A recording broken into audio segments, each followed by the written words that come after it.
Grit and grace, that's how we grow. Step by step and child by child we know. There's power in the words we say. We lift the voices, light the way. Grit and grace, it's a journey we all share. For every child, everywhere. Hello, everyone. Welcome back to the podcast, Grit and Grace, a literacy journey, where we talk about grit and grace and what it requires to truly transform literacy for all. Not some, not the blessed, not the lucky ones, but all. Our foundational belief is that all people are capable of learning to read, and that all educators can become empowered to reach all of their students. All means all, no excuses. We also discuss what's possible when leadership, literacy, and learning collide. I'm flying solo today. Gretchen is currently in her classroom teaching right now as we record this episode, but I could not be more honored to bring you the conversation that we are about to share with you. Today's guest is someone whose work and message have truly stayed with me for a very long time. I first heard about our guest and got to know about him and his work through the documentary that we were both honored to be part of, called The Truth About Reading. Sheriff Chris Swanson is more than a law enforcement leader. He is a visionary who's turned his role into a platform for transformation. He's showing the world what happens when we treat literacy not just as an academic skill, but as a human right and a pathway to freedom. So let's dive in. Sheriff Swanson, thank you so much for being with us today. I'd love to begin at the root of the journey, if that's okay with you. Yes, ma'am. So what happened? What first opened your eyes to the connection between literacy and the justice system? So I think a lot of our professional decisions are made based on our foundation. And mine started in second grade with Mrs. Olivet. I was not a very good math student, and she was a tutor to me, helping me get through multiplication and division. In second grade, she was a seed planter. And I'll never forget, she used to smoke Virginia Slims, and I can smell even to this day her breath, because she was so close to taking time to teach me through a tutoring session, because I was math illiterate. Okay. And that's what literacy was. That's the first and earliest memory that I have about how to go from where I was to where I'm at right now, because of those seeds that were planted. Fast forward throughout my entire education life. You know, going into high school, I wasn't a very good student academically, but another seed planter came in. Dr. Williams was my counselor in 11th grade. And he says, what do you want to do at the end of your career here at high school? And this was 1988. I said, well, I'm going to be a police officer. He goes, not with a 1.9 grade point average. And he planted a seed. And fast forward, I graduated with a 3.1. I go into my community college, and I have another seed planter, which is kind of a common denominator of literacy, which is teachers. Yes. And Dr. Avon Burns planted a seed and brought me to the sheriff's office. So for the sake of time, during that time here through my education, when I transferred to community college into U of M and my 4-year bachelor program, my final education seed planter came in with Dr. Ellis Perlman, and he convinced me to go get a master's degree. And I graduated in 1998. What was interesting, though, is in my thesis in 1998, I had asked the question, what solves crime? What reduces the crime? I was on a drug team paid for by the Bill Clinton crime bill. I would see different communities getting different monies. And I realized then that it's education, literacy, jobs, hope. So that was kind of a foreshadowing. Fast forward, I become the sheriff in 2000. And in preparation of that, we're seeing 3 generations of people come through the jail. And I thought, we got to break the system. We're doing the same thing since 1836. Half the population can't read a menu. How do we expect them to go out back in the world and thrive? And so I said, we're going to change the way we do jail. And we're going to go from education mindset into a culture. And little did I know, COVID hit when I became sheriff. George Floyd protest hit in Flint. And after that protest, I kept getting asked the question, what are you going to do, Sheriff, about law enforcement and crime? And I said, ignite. Inmate growth naturally, intentionally through education, I saw what it did to me. I researched it in 1998 and we're launching it September 8, 2020. And that's how it started. Wow, what a story. Can you describe then the work that you've led at the jail to help individuals learn to read? So, what did that look like on the ground, on the block, and the routines, and really that day-to-day reality? What did that look like? Well, I think it's important to know that jails in America have a population that crosses all barriers. White, black, rich, poor, young, old, male, female. These are people who've made bad decisions, people who've been given a bad hand, but also people who have been falling through the cracks. And that's why I say my perspective goes, instead of K through 12, K through jail.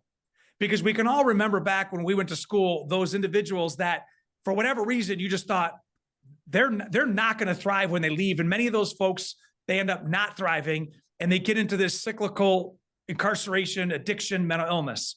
So when you grow up in jail, like I got hired in June of 1993, this is my 33rd year, and we're seeing the same generations and the same names of people come through.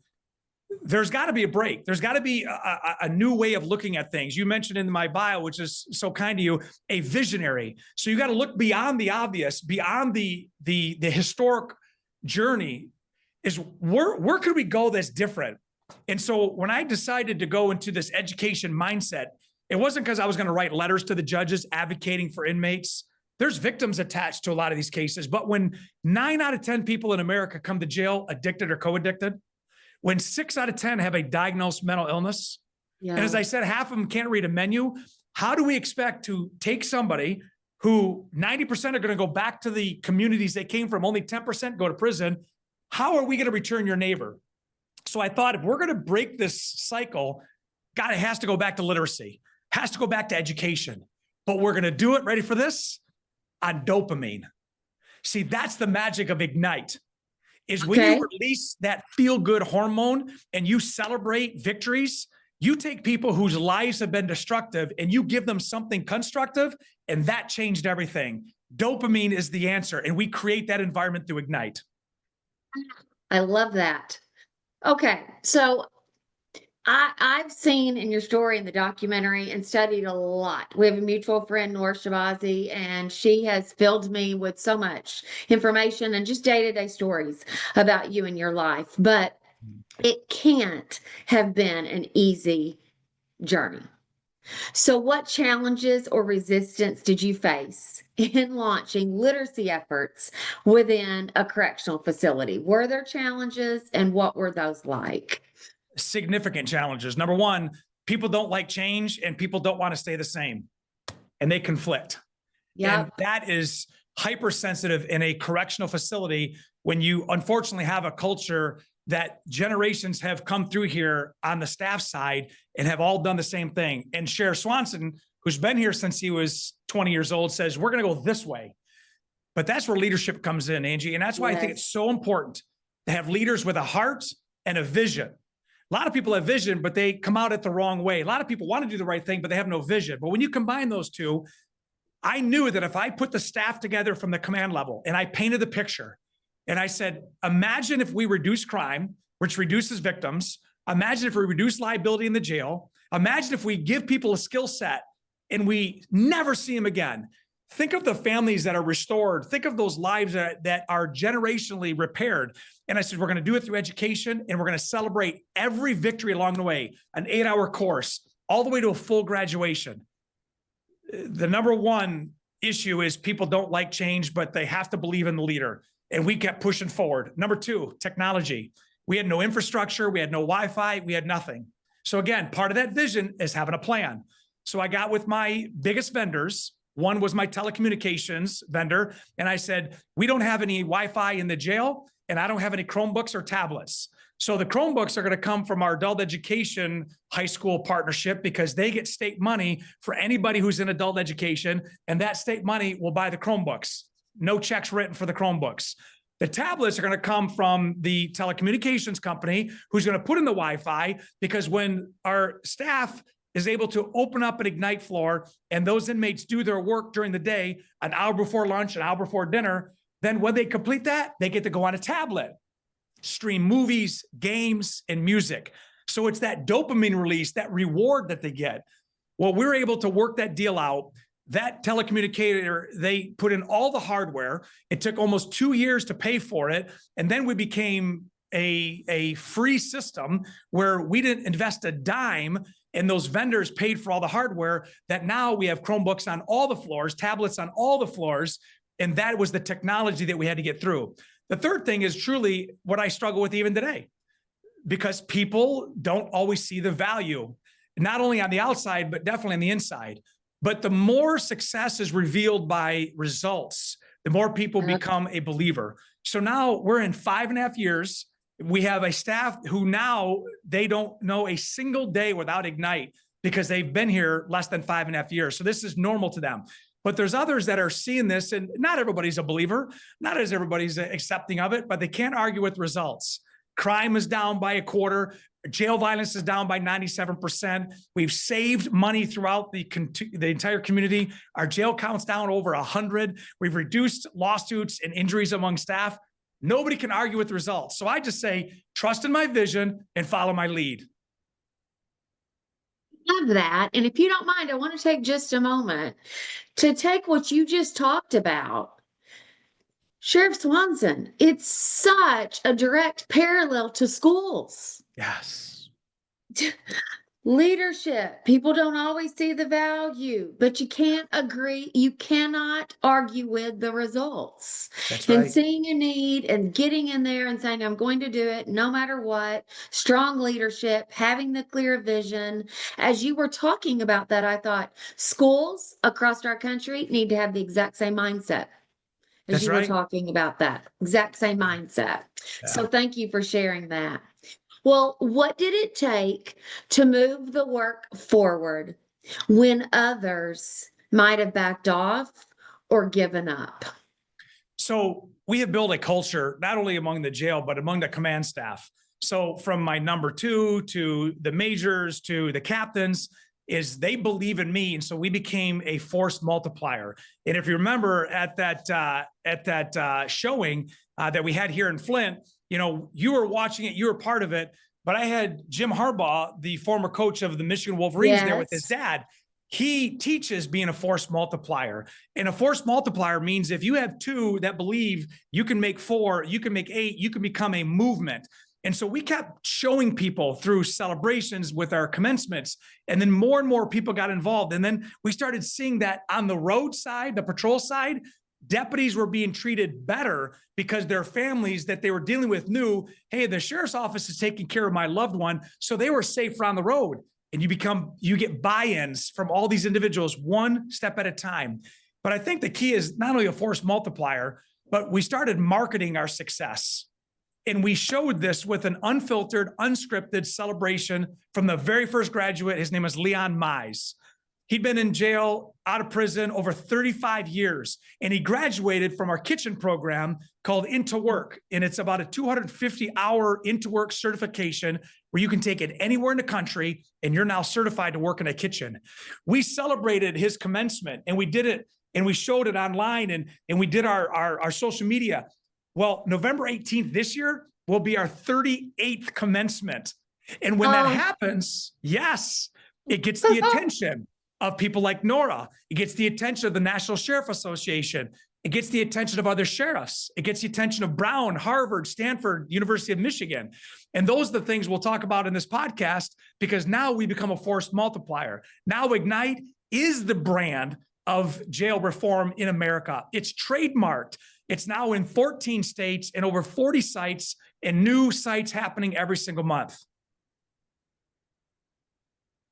Wow. I did not realize it had grown to the level that it has grown to. So congratulations. And my gosh, you're literally not only changing prison life and jail, but you're just changing lives. Yes. You're changing lives on a daily basis. So I cannot thank you enough. How have you seen access to literacy actually change and transform lives inside the jail? 2022, one of our United States congressmen visits was a gentleman who retired named Dan Kildee. And he came here to take a tour because he heard about Ignite. And he heard that, Minneapolis, Minnesota launched it. And, Hennepin County there, which is Minneapolis, the Mecklenburg, North Carolina saw it. So they launched it. That's Charlotte. And then Dallas, Fort Worth, they launched it. So he's hearing all these big counties launch Ignite. He says, I want to go see this. So he came to the 3rd floor, and it was our FEMA housing. And I'll never forget, I'm sitting there and talking to one of the female inmates who's in Ignite, and she was with her teacher, and the congressman standing right to my left. Now, mind you, we didn't receive a single dollar for the first 2.5 years. I didn't ask for money to start the program, to become a culture. We just took the way we did business and we changed the philosophy. This is the first time that I've actually asked for money in 2.5 years. I've never paid an instructor in 5.5 years to teach here. My goodness. That's right. So Dan Kildee's there. And I look and I said to this female inmate, I said, hey, this is Congressman Kildee, and he'd like to talk to you. And he says, virtually the question you asked, what has Ignite done for you that has changed your life? And she got this biggest grin on her face and her eyes blew up. And I'm not trying to melodramatic it. I'm telling you, this is real. She goes, I came in here 90 days ago and I was in the 5th grade math. She was, I'm in the 8th grade math now. She was 35 years old. Oh, gosh. That's when reality set in. She was so excited that in her 30s, in 90 days, she moved up almost 3 grades in math literacy. I have thousands of stories of people that have transformed their lives because they've come in and out of jail, but while they're here, they got educated. It changed their mindset. We connected them with a job, a home, driver restoration, and they leave the jail into a full-time position. Hundreds and hundreds of inmates. And this is nationwide. That's the internal difference that we're making. Oh my gosh, that's beautiful. And those people's lives will never be the same. Oh, I've got a worker in the kitchen now who did 6 months here as an inmate. She went through the program, went through the into work program, became such a great student that when she got out of jail, Aramark hired her on staff. And now she's working here as one of the supervisors in the jail kitchen. Gosh, what a story. You can't make that up. What a story. Did you see people that came, because we see this in schools all the time. Did you see people who saw themselves as that they were not capable of learning to do this, that they were not capable of learning, they were not capable of understanding, and they had that mindset? Did you see that? Yeah. And if so, how did you respond to it? And what difference have you seen? Because we say all the time, it's possible with everybody. So did you see that? And what did you do about it? So I think it's important also to know in the beginning of your intro, you talked about all. I look at these as the least of these. The Bible's very clear to take care of the least of these, right? Yes. These are people that are incarcerated. And when people drive by jails and prisons in America, many times, and this is to give permission that it's normal. It's not right, but it's normal.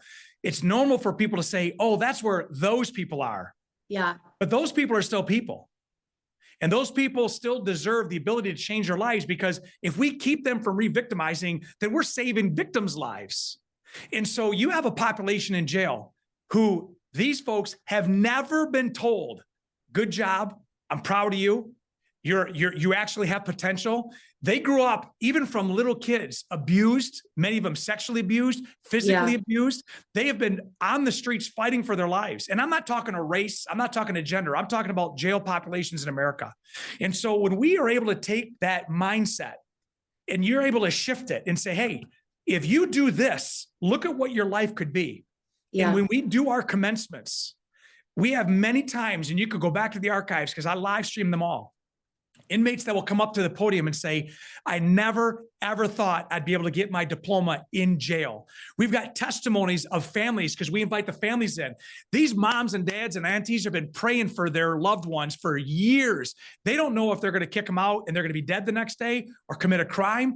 And now they're seeing them walk across the stage and getting a barber certificate, getting their diplomas, getting a degree. When they see that, those families are restored, and you see years and years of prayer and hope just completely be answered. And those are the transformations. And that's why our jail count is low. Crime in Flint, Genesee County is plummeting. those internal stories, every one of them, again, become a force multiplier for the greater good. I got a little choked up on that one. I'm not going to lie. Well, let me share this story with you then. A year Go ahead. ago, if I may, we had a gentleman on the 5th floor. His name is Maddox. He's graduating, and a female is graduating on the female housing. They graduate the same commencement, father, daughter. Oh, He gets released. In his entire life, he's been locked up 37 years. He gets released. His daughter graduates with additional education. He comes back from the outside in civilian clothes and is able to see his daughter graduate. She gets out. Now, a year later, they're both full-time in the addiction recovery world, and they both have IDs and full access to the jail to help the people that they serve time with. Father, daughter. oh my gosh. So powerful. Okay. Wow. This is going to resonate with so many people. It's just such a beautiful journey and the things you've done. I wanted to ask that because in preparation and just even through the documentary years when I'd heard about you, Nora had told me about that you had live streamed. So I had watched one of the ceremonies and I'm not going to lie, I can't get through those without just bawling because you see the pride that, is on the faces of these individuals. I want to shift gears if it's okay. I want to shift gears for a bit, if it's all right with you. You have already accomplished so much, but I want to bring this into the personal because leadership, you've already referenced it, leadership is always personal. So how did your own, whether it be your literacy journey, your education, your upbringing, your experience, how did all of that inform the way you personally lead others today? I love solving chaos. I love taking and breaking things and making them better. And I say that because, my whole life, I have been able to be in positions that have always gone against the odds and have come out the other side, and people realize, wait a second, what he was doing is not for him, it's for the greater good. And that's why the public service environment that we have is fitting for somebody like me. So whether it's teaching at the University of Michigan for 27 years in public health, I get to pour into my students so they can go out and be better, incredible, whatever they're going to be. At the sheriff's office, I've seen people come through the whole place and their dreams are fulfilled and they've saved lives and they've done some incredible things. They leave here as a superhero.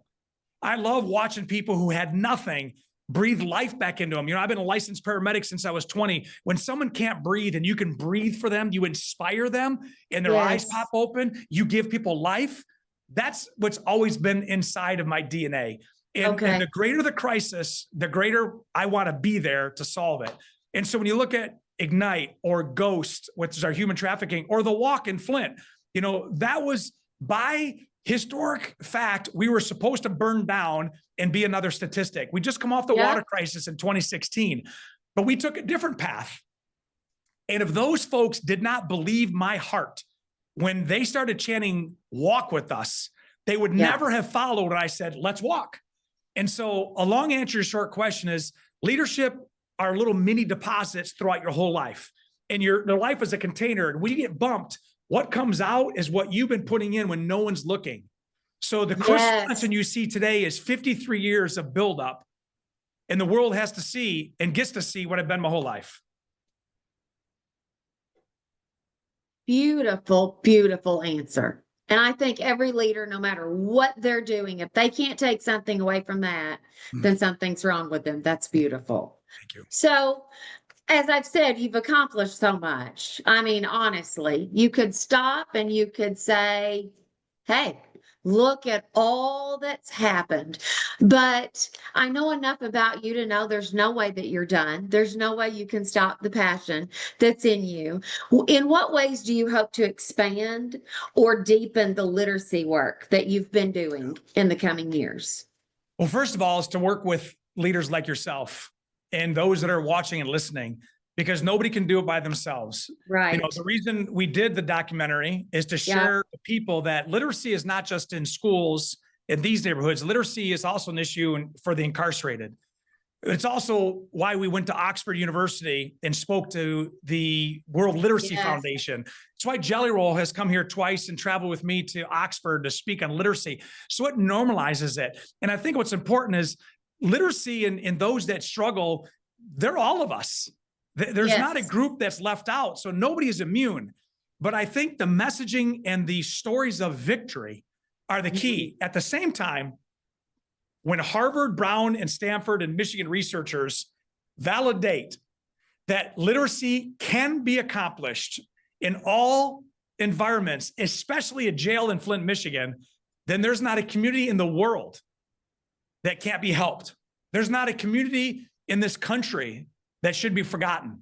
And so when we do these podcasts, it's because there's somebody out there that still is a little skeptical. Well, it can work in this environment or this neighborhood because they have the money, but probably not here. No, I'm here to testify. If it can work in the Genesee County Jail in Flint, Michigan, and completely transform and be duplicated throughout the country with Republican sheriffs, Democratic sheriffs, white sheriffs, black sheriffs, female sheriffs, male sheriffs, then the environment is irrelevant because it can happen and work for everybody. But our message is to keep going. So initially, we're going to go statewide. We've already gone nationwide. And we will look back on the day and we will think, I can't believe there was ever a time where we didn't have Ignite, because it is the answer to reduce crime, reduce poverty, reduce mental illness, reduce generational incarceration, restore families. This is the answer of a question that people have been asking for decades. And the answer is Ignite. And it answers, as you just mentioned there, as you listed off, it answers so many problems that our communities and our country are facing. That's right. It takes care of so many of them. Well, what advice would you give to those leaders who want to do something? They have the passion to do something about literacy, but they don't know where to begin. Be willing to do it by yourself. Okay. If you are willing to do it by yourself, then the others that you build around you will be a bonus. Number one, you cannot wait because ready never comes. Will to do it yourself and do it now. Do not linger. You may not be able to figure it all out. You may ready, fire, aim, but do not wait because it will never be the right time. I look at it as this is because lives depending on it every single day. But the third thing is know that there's highs and lows, but the law of averages will take you forward. You know, as a competitor, I'm a 5-time Ironman. Okay. So we swim, bike, and run. 2.4 mile swim, 112 on a bike, and then a marathon, 140.6 miles. When I'm in the water, I'm not thinking about the bike. When I'm on the bike, I'm not even thinking about the run. But when I'm on the run, I can look back and think, I did the swim and I did the bike. I'm going to finish. So look back in your life, and instead of thinking about all the ways that it won't work, think about the things that you did that did work. And if you stack all that together and people believe in you and your vision, then you can start that moment, create the momentum that's now a movement. I love it. There have been so many like literal mic drop moments in this that we're going to have to like put out a whole sheet of them. Oh my gosh, it's so great. So you've already shared so many powerful insights, but I want to pause and let you reflect. What's one moment from this journey that has changed you, either personally or professionally? And you may have several, but what is something that really reminds you why this work matters so much? The first time Jelly Roll came here, December 5th, 2022. For those that may not familiar, Jason DeFord, which is the name Jelly Roll, he's got 6 felony convictions. He grew up in a broken house, and, you know, he's obviously a megastar now, but he never forgot where he came from. And so in 2022, again, another mic drop moment. Good people always find good people.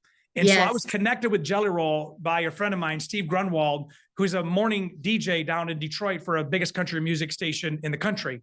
And so he said, you need to meet this Jelly Roll guy because 80 million people in America have done at least one day incarcerated. And he speaks to a group of people that many times they don't have a group. They don't have a voice. And so I saw this guy and I thought, all right. So I sent him a video. Fast forward, he sends me a video back. He says, I'm coming to Genesee County. I want to see what you're doing. So he flew here. He was not feeling well. He was already sick. And we took an entire floor. And it's always been my vision to bring modern day Johnny Cash to the 5th floor and do a concert. Yeah. Yes. So we literally packed the floor. It can only house 120. We had 200 inmates up there, plus all the security. We had a stage. We had all of the technology, and it was starting at 2:00. At 10 minutes to 2, with everybody there, he was still in Nashville, Tennessee. This is Flint, Michigan. Oh my gosh. He's still in Nashville. So he's going down the runway. He lands in Detroit at a private hangar, gets here about 45 minutes later, and we police escort him from Detroit to Flint, which took about 40 minutes. So around 3:30 in the afternoon, he shows up to my office, and I'm looking at him and I'm thinking, it's happening. To answer your question, there's a lot of great moments. But as I got in there and I introduced him and he took on stage and I kind of blended into the crowd, and he started out with Folsom Prison as his first song in the Genesee County Jail. I'm telling you, it was like, this is it. But that wasn't the magic moment. The magic moment was me watching my staff, the inmates families, and the guests. They were all unified. Nothing mattered. Everybody was going to the same beat. And I looked around, I'm like, this is why we do Ignite. That was the moment. That was the moment. What a powerful story. What was it like when the two of you jumped, as they say, across the pond and took on Great Britain? What was that like? So again, I give a lot of credit to, Nora and the Literacy Foundation. But again, good people find good people. I got an email back in February of 2023. Harvard had just released their study on Ignite. So that got a lot of attention. I was in a film several years ago, and one of the executive producers was an assistant, but now he was actually working for the Literacy Foundation. He connected them and said, you need to talk to this Swanson guy and come out to a graduation. So that happened. Fast forward, Jelly starts coming around. He comes for a second time. And it was discussed between me, he, and his manager that I was invited to go to Oxford, England, and to speak at a university that's older by many hundreds of years than the United States. Right. And Jelly's got a heart for people. And I'll never forget when we fly there, we go to Heathrow, drive to Oxford. The next day, Jelly rolls in and I'm watching him come in, and he comes in with his caravan, and I'm thinking to myself, here's a guy with 6 felony convictions from Nashville, Tennessee, saying hi to a sheriff from Flint, Michigan, in a theater that was built in the 1500s. And we just talked to 82 countries on literacy. Wow. It was surreal, and it was a validator. And it was also one of the most humbling presentations that I've done. That presentation is one of the most emotional, inspirational presentations I've seen even be done in the literacy community. And I'm not just saying that because you're a guest on here. I can't tell you how many times I've watched it. Wow. Nora and Donna Heitmanick, Donna was in the audience that day, and they were both messaging me and said, you have got to see this. And again, I couldn't even fathom or guess how many times I've watched that clip of you guys, but it was so inspiring. And the beauty of what you both have to say is it resonates with so many people. So many people. So thank you so much for the work that you've done, the work that you're continuing to do, and the work that I can't wait to see you begin to do now, because as people are really, really getting behind you and believing in this. So what are you working on right now that excites you or challenges you? So on the official side, we're continuing to push the envelope. And I really do give my staff a lot of credit, because I do my best thinking in motion. So when I'm either running or on a bike, I come up with ideas and I said, this is where we're going now. This is what we're doing now. And so, there's a lot that's happening in the community and statewide that we're going to do a lot more good for a lot more people. But the key is to just stay the course and let it build organically. So as you know, things happen. So 4 weeks ago, we had the LDS church shooting here in Genesee County where Yeah. 8 people serious, 1 critical, 4 dead, and then the church lit on fire. Well, a lot of that takes precedent over all the other things we're doing, but they continue to push forward. What we're going to continue to do is no matter what is served our way, we're going to handle it. We're going to do it well. And when it comes to Ignite, we're going to continue to make this the model. And if you go back 5 years ago, when we first started, nobody would ever think that this would be the national standard. I never even thought about trademarking it, but we trademarked it. So it comes back to home base to say in Genesee County, this is what we can count on. This is what started. And now look at it nationwide. And when you have sheriffs who some look like me and others don't, tell me that this has completely transformed their jail and their community. And the trust between the community and their officers has saved lives. That's a message worth going. So Yes. it's in a athletic metaphor, it's a race that never finishes, but must be run. Will you say that one more time so everyone gets it? I love it. There's some things in life that you have to just make happen and continue to push forward. And they are so important that it's a race that never finishes, but must be run. I love that. I'm writing that down. It's beautiful. A race that never finishes, but must be run. Beautiful. That's right. So what's ahead for you in your journey in professional, personal? What's Yeah. ahead for you? Well, for the sake of my current environment and my current role, I can't by law tell people what I'm doing politically on the bigger stage. So I'll let you do that in your promo. But I'll do that. yes, but you know, when you have a position of influence and you're able to do great things for a great amount of people, it's natural for you to want to do more for more people. So that's the teaser into how you want to end this conversation.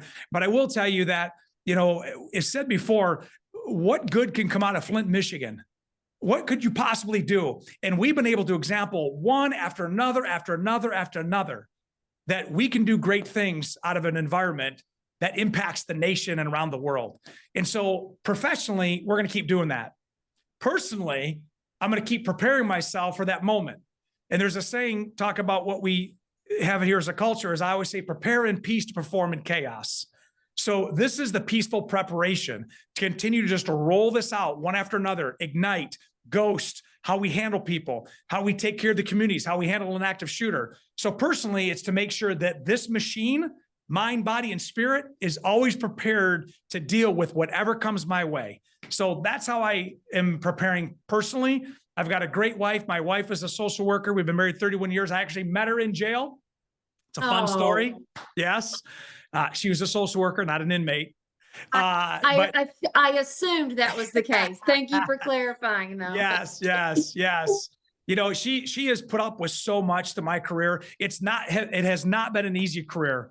You know, I've experienced a lot of trauma and tragedy, and I've done things that have brought unnecessary attention on her. She didn't sign up for this, but she believes in me. She knows what I'm capable of doing and what my heart wants to do. And she's been an incredible leader in my life, and as my spouse and my best friend. So we're going to continue to sharpen this sword to go out and slay the dragon for others. I love that.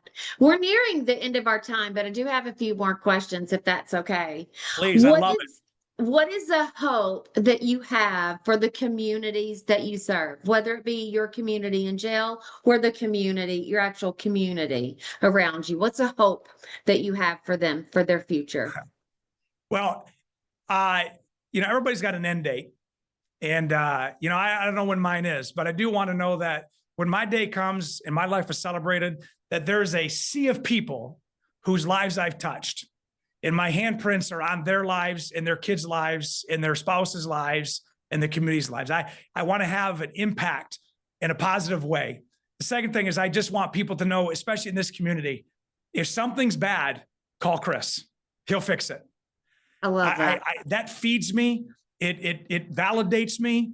And that's the hope that I want. If you were to ask people in this county, and you know, not everybody's a fan. Obviously, you have people there no matter what. There's people that are always going to be critical. But like Aristotle says, if you want no criticism, say nothing, do nothing, and be nothing. But for the people who need me it's worth the criticism. So we're going to continue to go to say, I will take the shots in the chest from my enemies, the knives in the back of my friends, just for you. I love that.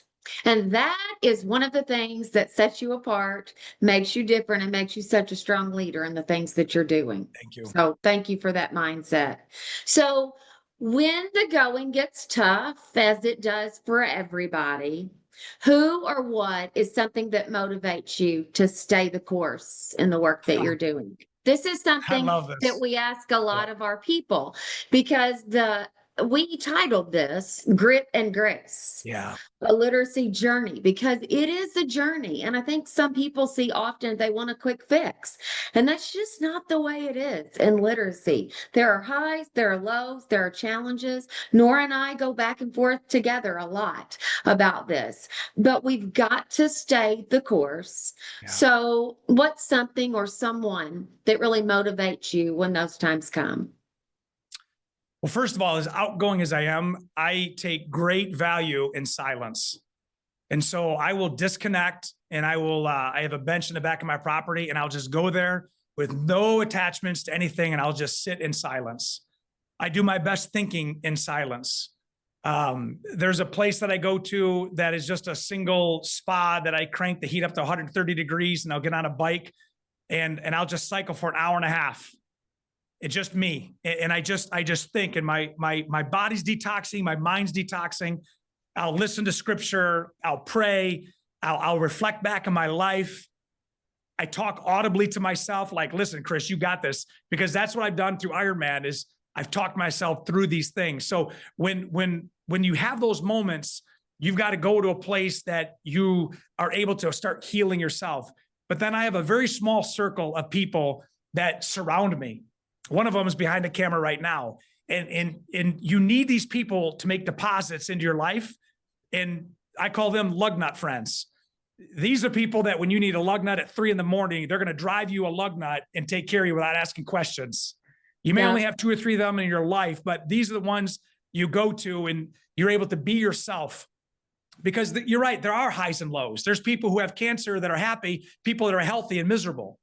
Like, you get to choose how you respond to things. And I think by all those little things, sometimes I want to be alone. Sometimes I want to be on a bike. Sometimes I want to be with my buddy and just disconnect from the world. But you have to have an outlet, because you can't redline all day, every day. And that's coming from me, who redlines every day, all day. But I do think that if you don't take care of this machine, then you are no good to anybody else. But those are my takeaways to keep this motivated to keep going forward. But it is not easy, but it's always worth it. Always worth it. Always worth it. I say about my leadership journey, it's the hardest thing I've ever done, but it is by far, it's not even close to the most powerful and most rewarding thing I've ever done as well. Right. Yes. So I find you completely remarkable. I do. But I want to, as we really begin to wrap this thing up and close out, I want to thank you. I'm sorry. Hold on. I want to thank you for answering the call, because every single time when I hear you talk, when I watch you speak, when I watch anything about you, the thing that just hits me, like, Sheriff Swanson, it's palpable that there's been a calling placed on your life. You are transforming lives. You're transforming the things that people think are possible. You're transforming the things that people think about jails, about prisoners, about communities, about those that can, those that can't, those that have, those that the have-nots. You are literally transforming that with every word you say. Sorry, every action you do. So from the bottom of my heart, thank you. And I think I speak for so many. Thank you for just answering the calling, because, we don't have to be equipped before the call. We just have to say yes. And That's then right. the equipping comes by the powerful, our creator, after that. So first, in my wrap up, just thank you for answering the call. Because you are leading something that I don't know that anyone ever thought was possible, but you're out here and you're proving it possible every ma'am. single day. And then Thank I just want to say to everyone listening, I just want you, I hope you listen to this more than once because there's so many takeaways that he has said in such a short time. But I want you to just listen to some keywords: culture, leadership, highs and lows. You can't argue with the results. Celebrations. Celebrate people. Celebrate every victory. The stories of victory. Be willing to do it by yourself. Ready never comes. Just be ready to do it. Prayer and hope and changing lives. Just that snippet gives everyone a true sense of you, who you are, what you're doing. And I cannot wait to see where you are a year from now, 3 years from now, 5 years from now, and the lives that have been changed. It's truly amazing. Is there anything that you would like to say before I say my last few minutes of wrap up? Is there anything that maybe I didn't give you a chance to say to our listeners, or is there anything that you just would like to say in closing before I wrap us up here? So to you and your co-host, thank you for using your platform. It's hard to do a Thank you. podcast. It's hard. It seems easy when people are watching or listening, but it is laborious. But Yeah. the fact that your podcast is called Grit and Grace, I leave you with these two things: is everyone watching and listening has been given grace and mercy. Grace when you didn't expect it, and mercy when you didn't deserve it. So remember that every day, that we don't have a right to have a bad day because of grace and mercy. Thank you. Thank you so much. Beautiful. Sheriff Swanson, thank you honestly from the bottom of my heart, not for today, but for everything that you're doing, because your work is a true reminder that redemption is not just a possibility, it's a process, and it can be done. And it starts with access, giving people access to things they haven't had, with clarity, with literacy, with leadership. It's the very things that we fight for every single day in schools. So thank you, because you're fighting for it inside the walls of a jail, but it's still the same fight. And in doing so, as I've said many times, you are changing lives. You've changed mine just by getting to know you and your story, but you're changing the lives of so many. So thank you from the bottom of my heart. So if today's conversation moved you, if it challenged you, or if it made you stop, pause, reflect, and think about leadership, your life, your actions a little differently, then please share it. Start a conversation, but also don't just let this be something, oh, that was nice, something that you listen to, because it takes all of us on this journey. So ask yourself, what am I doing? What am I doing with my life to empower others? And what am I doing to make literacy accessible for all?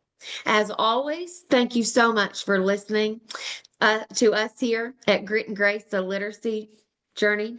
We are a production of Angela Hanlin and Associates. And when we say all means all, we believe it. So until next time, remember, equity begins in instruction and in our attitudes, and transformation in lives of everyone. It is always possible. All means all. Thank you all so much. And thank you, Sheriff Swanson. Love you. Thank you. Grit and grace, that's how we grow. Step by step and child by child we know.